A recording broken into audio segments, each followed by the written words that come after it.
Good morning.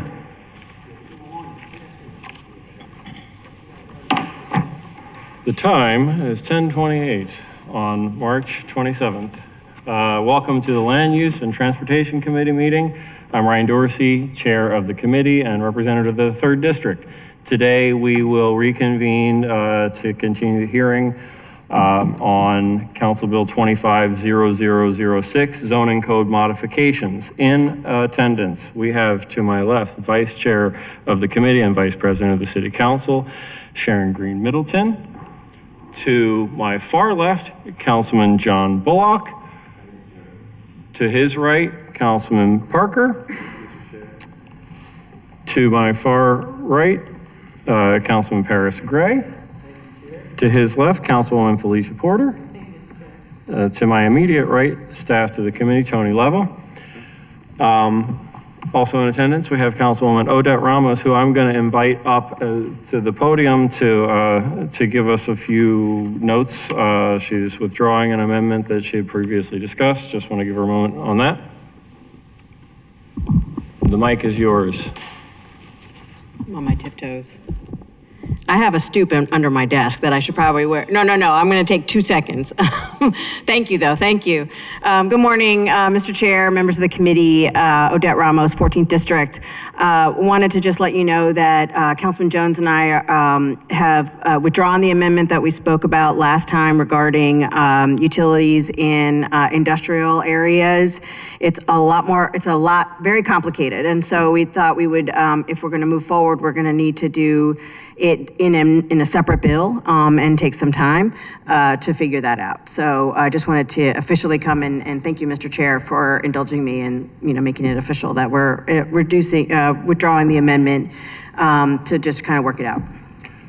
Thank you, Councilwoman Ramos. I just want to note that I think that it's a worthwhile endeavor and am available to work with you, Councilman Jones, the administration, planning department, law department, whomever, to look further into this. I do think it's worthwhile. Yeah, I think it's something that'll set some precedent, so I think we need to take some time to do it. So, great. Yeah, thank you so much. Thank you, members of the committee. Thank you. Okay, members of the committee. Last week, we heard the entire 28 pages of the bill, and I think 24 amendments were presented, and I was very happy with the smoothness of that hearing and everybody's participation also on the front end before we got into that hearing, so that it made it possible for us to go through these things without too many kind of rudimentary questions. So thank you all. During that hearing, there were a couple of issues raised over the drafting, or just a couple of things that needed a few other little minor changes. So we still have amendments from Parker, Blanchard, Dorsey and Planning. We also have an amendment now from the Department of Housing and Community Development. And for those amendments that we have already discussed, for which there are no changes, we'll just set them aside for the moment and just review the things that are newly in front of us. Again, I want to thank Planning, BMZA, Law, and DLR for all their work to get things together, get things right. So I'm setting aside Parker and Blanchard amendments because they are as identical to what they were before. We'll go to DHCD. There is an amendment here. The existing code basically said that if you go through the whole process to get a variance and don't put the variance into actual use and have a use and occupancy permit granted within a 2-year period, then you lose that variance that you were granted. Projects sometimes take more than 2 years to get to a UNO, and so the amendment here changes that to say that within that 2-year period, you just have to have substantial construction occurred within that period. DHCD, do you want to add something to that? Thank you, Chair Dorsey. Jason Wright, representing DHCD. I think that pretty much touches upon all of the issues that I would have brought up. We initially put it in our bill report. After a little bit of an interagency conversation, we decided that it warranted a full amendment. And like I said, I think you hit all the important points. Here to answer any questions if they come up. Thank you. Question, DLR, is there a superfluous a comma in this or not? There's not. It's there. It's good. Good morning, Mr. Chair, members of the committee, Ben Guthorn, Department of Legislative Reference. The comma that appears after the word unless in the DHCD amendment should be omitted from the text. It's not necessary. So we don't need the comma that's in the amendment? You're correct. All right, so everybody please make note. We're gonna, when we vote on this amendment, it is gonna be sans comma after unless. Cool? Councilman Parker. Thank you, Mr. Chair. Just a question for DHCD. And I'm sure maybe if I was looking at the entire section of code here, it'd be obvious, but who makes the call on what constitutes substantial? Like what's that review process? That is a good question. I don't have an answer to that offhand. I could go back to Deputy Commissioner Hessler and get that back to you in email, if that would be acceptable. Thank you. That's cool. Okay, we have in the Dorsey package 2 revised amendments and 1 added. I'll remind you, some of the amendments in this package that has my name on it are things that where just in the course of, as chair, trying to resolve concerns that were raised by planning or law or others, which did prove to be important to have resolved. I, volunteered to try to resolve these things as opposed to things that I personally thought should be there. So in looking at this,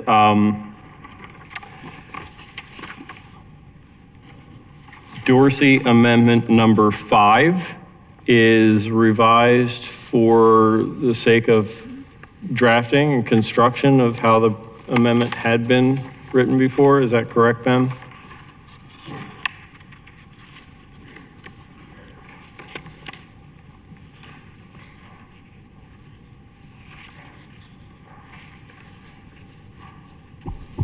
Yes, Mr. Chair. Okay, great. So that was just a DLR catch during the hearing last week. Dorsey Amendment number 6 is revised to be more in keeping with the aims of the bill. It's actually a more subtle change than what I had in the previous version of the amendment. The previous version of the amendment basically said that if you're building any number of multifamily units, however many you're building, if I'm building 10, then the first 3 would be exempted from off-street parking requirements. So I'm building 10 units, I only have to build 7 off-street parking requirements.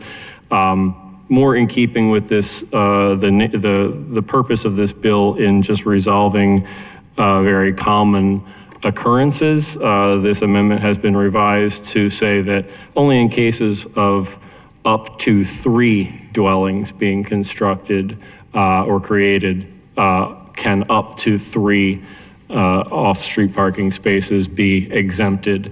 And so if you're building or converting or whatever to create 3 new dwellings for occupancy, you have to create 0 off-street parking spaces. But if you're creating 4 dwellings, you have to create 4 off-street parking spaces rather than just 1. So this is just a modest revision to what was there. Cool. Dorsey Amendment number 7 is added. I was reading through this section of the bill and the code,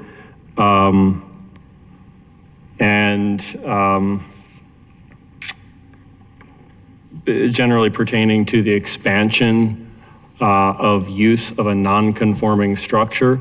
The existing text said, you can't do it. And we were adding in the original bill, we were adding in this section that says you can do it by these two processes, but then it was followed by a statement that says you can't do it. And so the order of reading was illogical, and the effect of what we were adding completely negated the you can't do it part. And so what this amendment does is leave in what we were adding and take out what was already there, so there's not confusion. It's literally achieving the same effect of what's already in the bill. It's just making it clearer to the person who might need to understand it and who has never read the zoning code before or something like that. Does that make sense for folks? All right, good. In the planning package, this is the last package here, there are two new amendments. And worth noting that because there are because the amendments are kind of inserted chronologically how they would come in the bill, there is also additional renumbering of the amendments from what had been numbered one way before. It's different now. So there's a new amendment number 6 that retains the existing standard in the code. The existing standard in the code basically says that if you're applying for a variance, you can apply for the variance as the owner of the property or a representative of the owner of the property, and that you need to present written evidence that you are actually the representative of the owner. The bill as originally drafted in first reader took out that requirement that you had to show written evidence that you are the owner's representative, and it was realized that that was a mistake, that we don't want to take away the requirement for you to actually be able to show evidence that you are the owner's representative. I don't want to be able to go in and apply for change to Tyler's house because I just say that I'm Tyler's representative. I want the zoning board to require me to say, here's where I signed a document, or Tyler signed a document actually making me his representative. That makes sense? And then with that change, the explanatory note that was written into the bill no longer makes sense. And so the rest of amendment number 6 is about removing that then erroneous explanatory note. So from there, the second amendment is number 10 is a new amendment that arose from the hearing that the first reader sought to remove a newspaper advertising requirement that was pointed out by a person in attendance at the last hearing, a member of the public. Thank you, Joan Floyd, and then further helped kind of reinforce afterwards by Michelle Lefebvre. We're appreciative of these dedicated citizens showing up here, that it's actually all required in state law that newspaper advertising take place. And so if we took it out of the zoning code, in our local law, it would still be required under state law. And so just leaving it in the zoning code makes it clearer to everybody that it is required without having to refer to state law. And so this amendment number 10 just strikes the effort in the first reader to remove it. Make sense, everybody? Cool. Anything else from the mayor's office or any of our agency staff anybody wants to add before the committee votes on these amendments? Fran Yes, Berzinski with the Parking Authority. Yes, sir. Thank you very much for the explanations, Chairman Dorsey. That's helpful to understand more about provision, subtitle 16-601. I think the Parking Authority still has concerns about probably rare geographic situations, but there are neighborhoods in the city that are very deficient on parking currently, and to bring more dwelling units in without providing parking would be difficult on the residents, the new residents, the existing residents, because they would have to rely on the on-street parking in many instances. And we don't have much in the way of off-street parking that's generally available in those neighborhoods. So we just kind of want to register that at the hearing. Thanks. All right, anything from the committee before we entertain some votes here? Yes, ma'am. Councilwoman Porter. I would love to be a Parker, but I'm a Porter. I love you as a Porter. Quick question. This is a question for the Parking Authority. You mentioned some of the concerns about parking. Have you all done an assessment on how many parking spaces are actually needed for, average,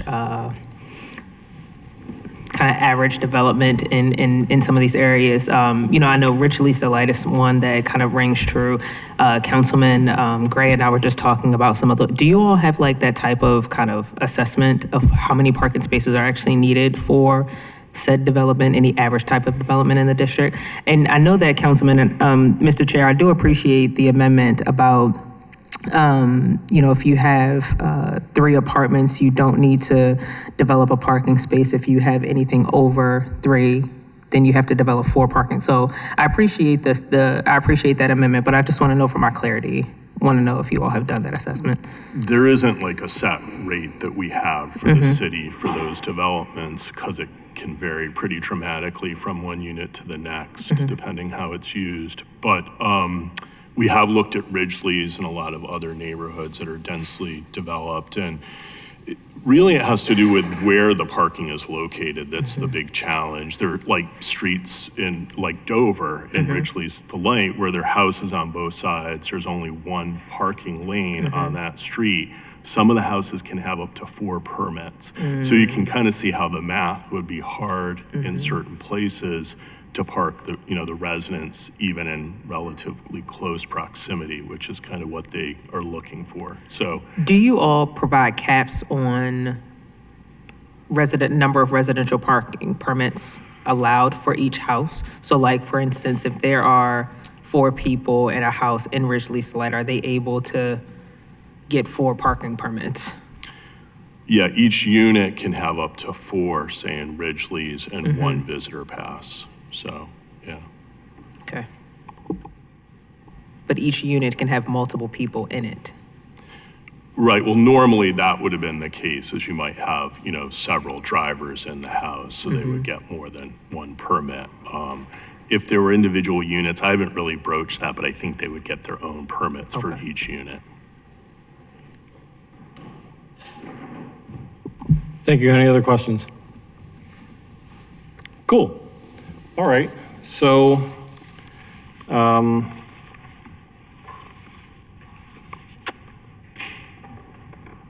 will call for a vote on the various amendments.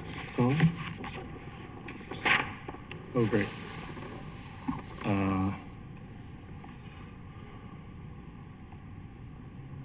Do I need to do something here? No, it's just so that you can go through, so there's a list that you can keep track of, but if you want me to call them. We're going to do a voice vote on the amendments, and then we'll do a roll call on the bill after. So Councilman Blanchard couldn't be here today. He is doing a Marine reservist training. So I'm going to move yes, sir. Please. Yeah. Councilman Bullock. Yes, and thank you, Mr. Chair. Just want to highlight Councilman Blanchard's amendments as it relates to non-conforming structures. Again, it seems like it's a very common sense approach. It's an issue that I know I've dealt with in our district in the 9th, and I know the 11th other districts have dealt with this as it relates to how they were previously zoned and not going to create a hardship for those who are looking to put these buildings back in active use. So again, it's a good amendment, and I appreciate him putting it forward. Great, thank you. Would you like to move it? We'll do it as a package, the Blanchard amendments. Is there a motion? So moved. All in favor, say aye. Aye. All opposed, say nay. Okay, we got no nays. No abstentions? Great, the Blanchard amendments are adopted. DHCD amendment. Is there a motion for the DHCD amendment? It's been moved. All in favor, say aye. Aye. All opposed, say nay. Abstentions? Great. The DHCD amendment is voted favorable. Dorsey amendments. I will happily move my own amendments. Unless the vice chair wants to move my amendments. I move your amendment. The amendments have been moved. All in favor, say aye. Aye. All opposed, say nay. Abstentions? The Dorsey package of amendments are voted favorable. Parker, would you like to move your amendment? I would love to move my amendment. Thank you, Mr. Chair. The amendment has been moved. All in favor of the Parker amendment, say aye. Aye. All opposed, say nay. Abstentions? Parker amendment is voted favorable. And the package of amendments from the Planning Department, I will move these. I move these amendments favorable. All in favor, say aye. Aye. All opposed, say nay. Abstentions? Great. The amendments from the Planning Department are moved. I will again note that, as I said before, when we moved the DHCD amendment, it was without the comma. You all heard me say that before, so just reiterating that for the record. There is no comma after the word unless. The amendments have all been voted favorable. I move the bill favorable as with amendments. We'll do the roll call. You want to call it, Tony? Chairman Dorsey, Yes. Vice President Middleton, Yes. Councilwoman Porter, Yes. Councilman Bullock, Yes. Councilman Blanchard is absent, Councilman Gray, Councilman Parker. Yes. 6 with 1 absent. 6 with 1 absent. The bill as amended is to be recommended favorable to the City Council at the next council meeting.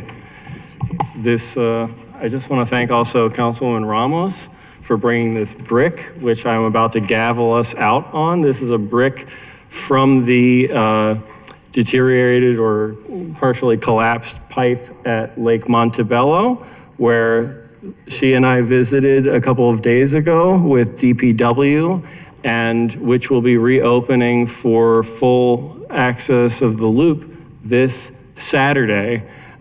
So get out there and walk, run, bike, push a, I don't know, hula hoop, whatever, all the way around the thing. And the committee is in recess.